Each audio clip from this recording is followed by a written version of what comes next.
आई think AB de Villiers आ रहे हैं, ऐसा मुझे लग रहा है। और आईपीएल 2024 में अगर ऐसा मेंटोर देखने को मिलते हैं विद एंडी फ्लावर, क्योंकि एंडी फ्लावर को मेंटोर पसंद है। इसके पहले जब वो थे एलएसजी में तो गौतम गंभीर थे उनके साथ। Welcome to RCBians official. आज मेरे साथ जुड़े हुए हैं उत्कर्ष, जिनको आप जानते हैं डॉक्टर क्रिक पॉइंट से भी, और यूट्यूब पे हम देखते हैं, इनकी वीडियोस भी हम देखते आ रहे हैं। और जो भी हमारे फैंस है वो भी कोई भी आईपीएल अपडेट, खासकर इंडियन टीम से भी जुड़ी हुई जो भी अपडेट्स है वो मिलती हैं। स्वागत है उत्कर्ष जी आपका, बहुत बहुत स्वागत है। चैलेंजर्स बेंगलोर पे बात कर लेते हैं। RCB appoints new head coach.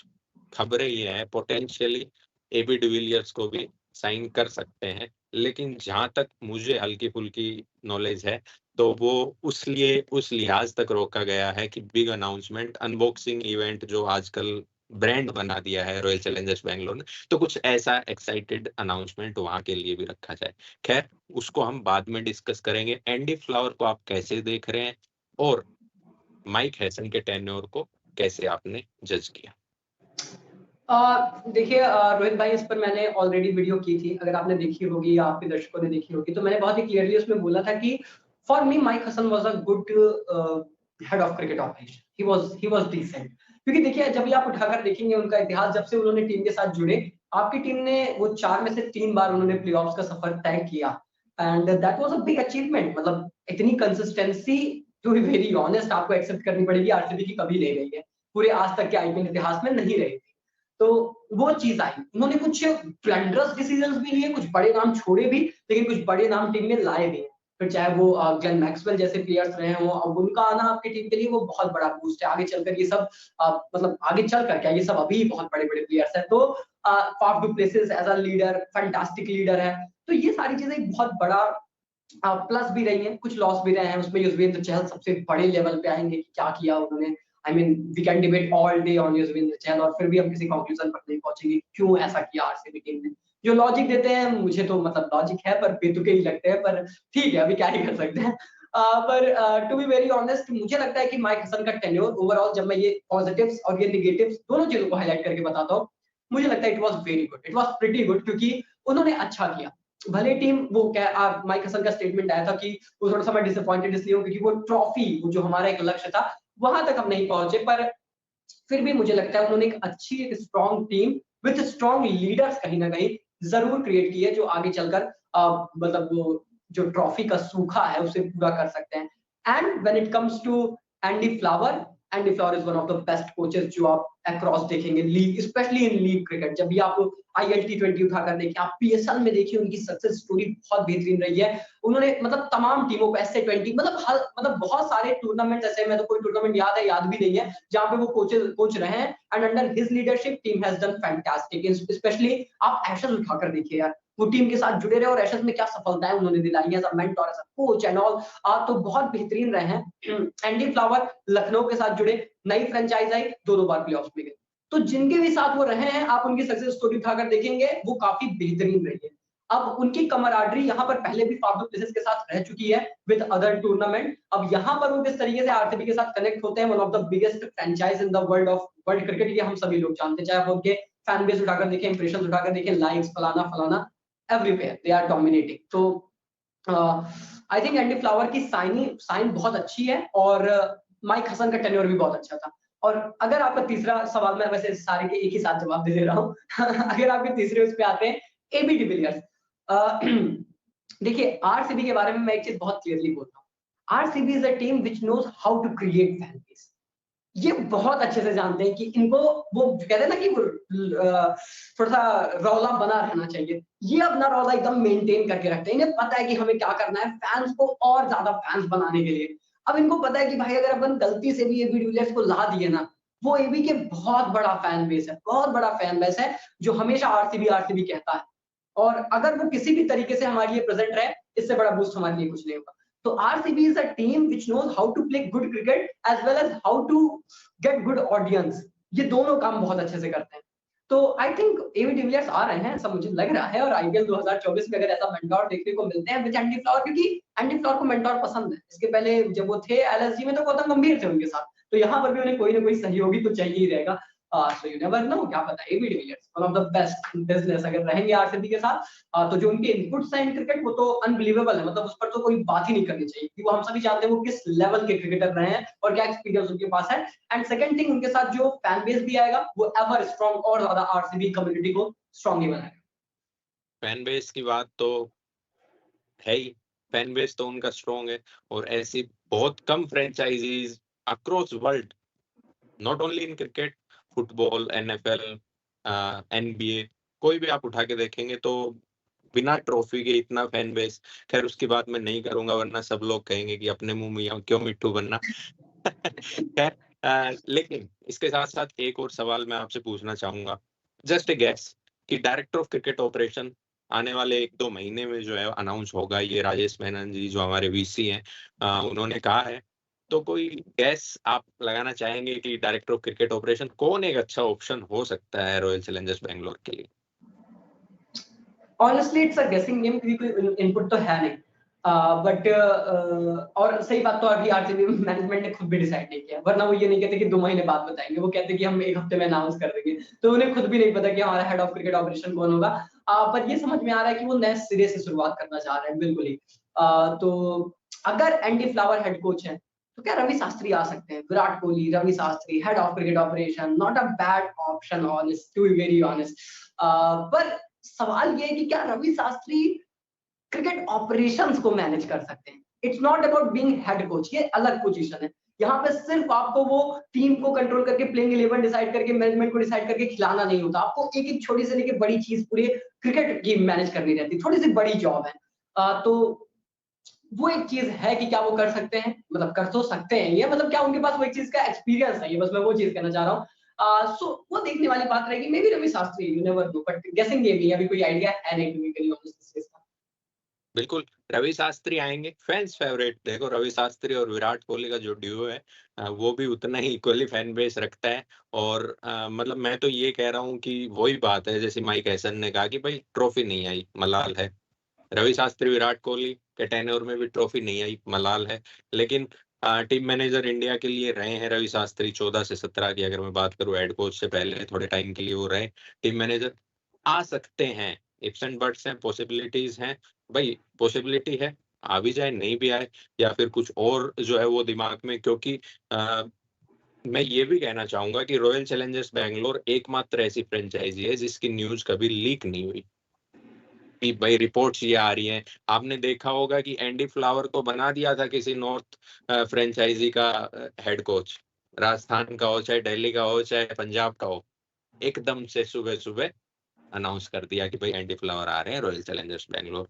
तो ये अच्छी भी बात है, किसी फ्रेंचाइजी को अगर मैं देखूं तो सिस्टमेटिक वे से अगर चल रहा हो, क्रिकेटिंग टर्म्स में भी अच्छा कर देते हैं, ट्रॉफी नहीं आती इज ए सेपरेट थिंग, लेकिन प्रीसियस डायमंड फैंस जो हैं वो हमारे पास हैं। लेकिन चलते चलते एक बात और मैं आपसे पूछना चाहूंगा, रॉयल चैलेंजर्स बैंगलोर क्यों आईपीएल ट्रॉफी नहीं जीत पाती? इस सवाल का जवाब तो चहल साहब ने भी नहीं दे पाया, तो हमारे लिए तो और भी ज्यादा मुश्किल होगा। उन्होंने भी कहा मुझे नहीं पता क्यों नहीं जीत पाया, I mean 2016 was our best chance, पर फिर भी नहीं जीते, यू नेवर नो क्या हुआ। सो मुझे लगता है ना कि यार देखिए, पता नहीं आप इसको किस तरीके से, आरसीबी फैंस भी किस तरीके से लेंगे, पर मैं थोड़ा सा मतलब जो मेरे जहन में आता है मैं वो बोलता हूँ, और आरसीबी फैंस ने मुझे सपोर्ट भी हमेशा इसीलिए किया है कि भाई ये बंदा ये नहीं करता कि आप समझ रहे हो कि नहीं आरसीबी के फैंस है तो मैं कुछ बोलूंगा नहीं, आप समझ रहे हो, मैं जो बात है ऑनेस्टली मेरे दिमाग में रहती है मैं बोल देता हूँ। देखिए मैंने एक चीज जो थोड़ी सी नोटिस तो की है, और ये चीज आप अपने खुद फॉर्मर प्लेयर से सुनेंगे, उन्होंने कहा है कि ये टीम ना कुछ खिलाड़ियों के इर्द गिर्द घूमती है, और ये गलत चीज है, ये गलत चीज है अगर ये आपकी टीम में है, किसी भी टीम में हो, वो कोई भी, वो आरसीबी नहीं हो, वो कोई भी फलाना टीम हो, जैसे for example CSK, it revolves around some players, a few player और मे बी अ प्लेयर। तो ये चीज है ये बहुत इंटरेस्टिंग चीज है। तो मेरा जो मानना है वो यही है कि जब भी आप इतने सेंट्रिक हो जाएंगे कुछ प्लेयर्स की तरफ, आप दूसरों को भूल जाते हैं। और आपने देखा होगा कि आपकी टीम, मैं आपकी टीम इसलिए कह रहा हूँ क्योंकि आरसीबी फैंस एंड ऑल, मैं इसलिए कह रहा हूँ, इस चीज को आप समझिएगा। तो आपकी टीम में जब आपने ये चीज देखी होगी कि कुछ फॉर्मर प्लेयर्स ही हैं, उन्होंने बोला कि हमें उस टीम में वैसा ट्रीट नहीं किया गया जैसा ट्रीट हम करना, हम डिजर्व करते थे। आप समझ रहे हैं मैं किसकी बात कर रहा हूँ। तो ये चीजें थोड़ा सा सवाल पैदा करती है और ये दो टीमों के ऊपर बहुत बार ये मतलब कहते हैं एलिगेशंस लगाई जाती हैं। एक है आरसीबी, दूसरी है पंजाब किंग्स। इन दो टीमों पर हमेशा ये चीज लगती है कि ये अपने खिलाड़ियों को सही तरीके से ट्रीट नहीं करते। ये सिर्फ कुछ प्लेयर्स को ही मतलब एकदम सेंटर में रखते हैं, बाकी किसी का कोई मतलब नहीं है। और अगर ऐसा रहता है तो ये थोड़ी सी दिक्कत की बात हो जाती है ना, फिर वो दूसरे प्लेयर्स को बुरा लग जाता है। तो ये चीजें कहीं ना कहीं शायद होपफुली जो आगे अब मैनेजमेंट आएगा, एंडी फ्लावर आएंगे and all, they gonna focus on this की it's not about just few players, it's about all the team, all the squad. जो भी हमारे लिए खेलेगा वो इक्वली इंपॉर्टेंट है और उतनी ही उसे वैल्यू दी जाएगी। क्या पता ये एक फैक्टर हो जाए, क्योंकि देखिए क्रिकेटिंग फैक्टर अगर आप ढूंढने जाएंगे तो वो नहीं नजर आता। आई मीन आपके पास विराट है, एक टाइम पे आपके पास KL Rahul, Shane Watson, Chris Gayle, मतलब ये लीजेंड्स की टीम थी। अगर उसमें भी आप ये सोचोगे कि फिर ट्रॉफी क्यों नहीं जीत पाए, क्योंकि सब तो है आपके पास, अभी तब भी नहीं जीत पाए, तो फिर तो आप मतलब कहते हैं ना, आप क्रिकेटिंग पर्सपेक्टिव से तो इसे डिफाइन ही नहीं कर सकते। It is impossible to define with cricketing perspective. हाँ, लेकिन अगर आप कुछ बैक एंड देखेंगे, कुछ ये चीजें, यही सारी चीजें सोचेंगे, तो शायद आप चीजों को थोड़ा सा समझने का प्रयास करें। हालांकि मुझे नहीं लगता कि ये भी उतना महत्व रखती है। एक पॉइंट था जो मैंने हाईलाइट किया, at the end of the day किसी को नहीं पता कि क्यों नहीं जीत रहे हैं, पर क्या पता जीते आज नहीं तो कल। वो कहते हैं ना कि हर दिन एक नई शुरुआत होती है, क्या पता 2024 वही नई शुरुआत हो, नया मैनेजमेंट है, नई सोच रहेगी, क्या पता एक नई चमचमाती ट्रॉफी भी आरसीबी कैबिनेट में आपको देखने को मिले। बिल्कुल, मेरे साथ जो भी आरसीबी फैंस भी जुड़े हैं, तो उनको हम तो एक काम कर सकते हैं, अपनी टीम को सपोर्ट कर सकते हैं। आज से नहीं, 15-16 साल से सपोर्ट कर रहे हैं। तो 2024 में भी हम यही कहेंगे कि इस साल कप नम दे। इस बार नहीं हुआ, अगले बार करेंगे। इस साल जो गलती हुई, अगले साल सुधारेंगे, बेहतरी करने की कोशिश करेंगे। और विराट कोहली, उनके साथ-साथ जो उनकी ब्रिगेड है, फाफ डू प्लेसी भी खुद मानते हैं कि विराट कोहली एक अल्फा है टीम में, जिसको आप इग्नोर नहीं कर सकते। एक आखिरी सवाल जाने से पहले, ये बात कही फाफ डू प्लेसी ने, और एक बढ़िया पॉडकास्ट चैनल पे ये बात कही उन्होंने, कि Virat Kohli is a alpha in royal Challengers Bangalore और इन इंडियन क्रिकेट। आप उनको इग्नोर कभी नहीं कर सकते, तो उनके साथ आपको काम करना पड़ता है। एक जो ट्रांजिशन की बात जो हम करते हैं, तो आसान नहीं रहता, खास करके फ्रेंचाइजी क्रिकेट में। इंडियन क्रिकेट में ठीक है, लेकिन आसान तो यहाँ पे भी नहीं हुआ था अपने लिए। फ्रेंचाइजी क्रिकेट में एक स्मूथ ट्रांजिशन हमें देखने को मिला, Virat Kohli to Faf du Plessis. जो बैटन है वो पास हुआ, और अभी ऐसा लगता है हाँ, एवरीथिंग इज फाइन। देखो, जो दिखता है वो बिकता है। अब यही दिख रहा है तो यही बिक रहा है। इंडियन क्रिकेट में वो नहीं दिखा तो नहीं बिका, कि ट्रांजिशन स्मूथ था। तो इसका क्रेडिट आप किसे देना चाहोगे, कि भाई ये विराट कोहली की मैच्योरिटी आप लगा लीजिए, या माइक हैसन का लगा लीजिए कि उन्होंने किस प्रकार से हैंडल किया, या फिर प्रथमेश मिश्रा और राजेश मेनन जो मैनेजमेंट को डील कर रहे हैं, किसको आप क्रेडिट देना चाहेंगे? और साथ-साथ कि विराट कोहली की टीम में रहते हुए लीड करना कैसा होता होगा? देखिए ये बहुत ही सिंपल सवाल है, इसमें कुछ है नहीं। जभी भी आपका ट्रांजिशन स्मूथ होगा, वो एक सिंपल नियम होता है ना कि जब भी आप क्वेश्चन पेपर में आंसर लिखेंगे, आपको मार्क्स मिलेंगे अगर आपके आंसर सही। It is as simple as that कि जब भी ट्रांजिशन स्मूथ होगा, उसका क्रेडिट वही लेगा जिसने ट्रांजिशन किया है, जिससे हुआ है। So it has happened from Virat Kohli. Virat Kohli से ट्रांजिशन गया फाफ डू प्लेसिस की तरफ, और उन्होंने उस चीज को संभाला। जितने अच्छे से वो उसे ग्रैब करेंगे, उस टीम को, यूनिट को नॉर्मल रखेंगे, और जितने अच्छे से पिछला वाला बंदा छोड़ देगा, उतना अच्छा आपका ट्रांजिशन होगा। इसके सबसे बड़े एग्जांपल रहे हैं एमएस धोनी। एमएस धोनी ने जब इंडियन क्रिकेट में ट्रांजिशन किया, it was super super smooth, किसी को पता नहीं चला, और वो आराम से ऐसे निकल के चले गए, प्योरली निकल के चले गए। इस चीज का क्रेडिट एमएस धोनी को जाता है ना। उस टाइम तो हम ये क्रेडिट मैनेजमेंट को या किसी और को नहीं दे रहे हैं, सीधा सीधा एमएस धोनी को दे रहे हैं। तो वो सेम रूल यहाँ पर भी अप्लाई तो कर ही सकते हैं ना भाई, अगर वो रूल वहां लग रहा है तो यहाँ भी लगेगा। तो इट इज वेरी सिंपल कि उसका पूरा पूरा क्रेडिट, पूरा पूरा श्रेय विराट कोहली को ही जाता है। ही स्टेप्ड बैक, और विराट कोहली ने हाल फिलहाल में ये मैच्योरिटी बहुत अच्छे से दिखाई है।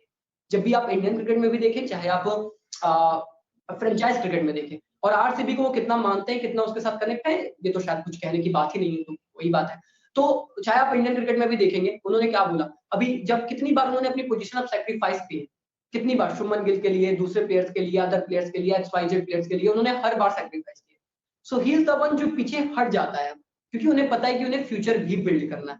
सेम यहाँ पर भी हुआ आरसीबी के साथ। He was there and he was like कि ओके दिस इज इट, इससे ज्यादा मैं लीडरशिप आउट नहीं ले सकता, I do not want to carry this, मैं एज अ प्लेयर खेलूंगा, मैं टीम के साथ रहूंगा। सो ही स्टेप्ड बैक, अगर वहीं पर मैनेजमेंट ये कहता कि चलिए हम विराट को कप्तानी से हटाना चाहते हैं, जस्ट अ सपोजिशन था, और विराट कहता नहीं मुझे नहीं हटना है, अब ये स्मूथ ट्रांजिशन नहीं होता, यहाँ होती लड़ाई झगड़ा मारपीट। बट ही वाज लाइक कि okay I will step back, मैं पीछे हट जा रहा हूँ, आपको जिसे कप्तानी देनी है आप दे दो। अब यहाँ पर माइक हसन का रोल ये था, उनको एक फेस चाहिए था, एक ऐसा जिस पर विराट कोहली भी ट्रस्ट कर सके, जो आपने बात की ना अल्फा मेल है, उनके साथ आपको काम करना पड़ेगा, तो उन्होंने एक सही बंदा भी पकड़ा, तो इसका क्रेडिट मैनेजमेंट को जाएगा कि management got the right person. अगर वो ऐसा पर्सन ले आते जिससे विराट कोहली की कमराडरी ही नहीं है, जैसे विराट कोहली की ही चीजें सही नहीं है, तो फिर वो लोचा लफड़ा फिर उससे होता आरसीबी मैनेजमेंट में। पर उन्होंने पकड़ा एक ऐसा खिलाड़ी जो मैच्योर है, जो चीजें समझता है, जो one of the best franchise CSK के साथ रहा है।